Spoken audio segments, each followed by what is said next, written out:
ഈസാല cup നാംദേ. ആദ്യമൊക്കെ cricket പ്രേമികളിൽ ചിരി പടർത്തിയിരുന്ന വാക്യം. ഓരോ IPLിലും RCB ആരാധകർക്ക് ആത്മവിശ്വാസം നൽകിയ സ്ലോഗൻ.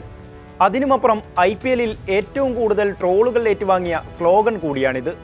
ഓരോ സീസണിലും വലിയ പ്രതീക്ഷകളോടെ എത്തിയ റോയൽ ചലഞ്ചേഴ്സ് ബംഗളൂരു കപ്പ് നേടാത്ത കാലത്തോളമെല്ലാം ഈ വാക്കുകൾ പരിഹാസത്തിനിടയാക്കി. ഒടുവിൽ 2025 ജൂൺ 3-ന് RCB ടീമും ആരാധകരും അത് ഉറക്കെ പ്രഖ്യാപിച്ചു. അന്ന് കലാശപ്പോരിൽ പഞ്ചാബ് കിങ്സിനെ 6 റൺസിന് തോൽപ്പിച്ചാണ് RCB കിരീടം സ്വന്തമാക്കിയത്. രജത് പാട്ടിദാറിന്റെ നായക മികവിലായിരുന്നു നേട്ടം. അന്നത്തെ കിരീടധാരണത്തിന് ശേഷം ടീമിന് വലിയ ആത്മവിശ്വാസമായി. ഈ സീസണിൽ നിലവിലെ ജേതാക്കളെന്ന ഖ്യാതിയോടെയായിരുന്നു ബംഗളൂരുവിന്റെ കളി. അതുതന്നെയാണ് മൈതാനത്ത് ഫലിക്കുന്നതും.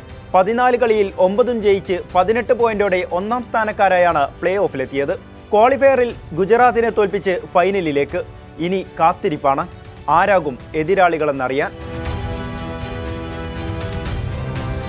RCB ഫൈനലിലെത്തുമ്പോൾ രജത് പാട്ടിദാർ എന്ന കളിക്കാരൻ്റെയും ക്യാപ്റ്റൻ്റെയും മികവ് എടുത്തു പറയേണ്ടതാണ്.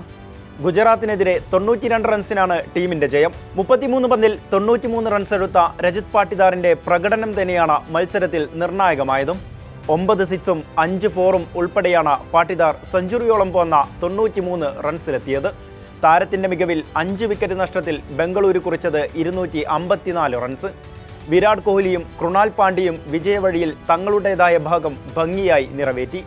ഇത് 5ാം തവണയാണ് RCB ഫൈനൽ കളിക്കുന്നത്. 2009, 2011, 2016, 2025 എന്നീ വർഷങ്ങളിലാണ് നേരത്തെ ഫൈനലിലെത്തിയത്.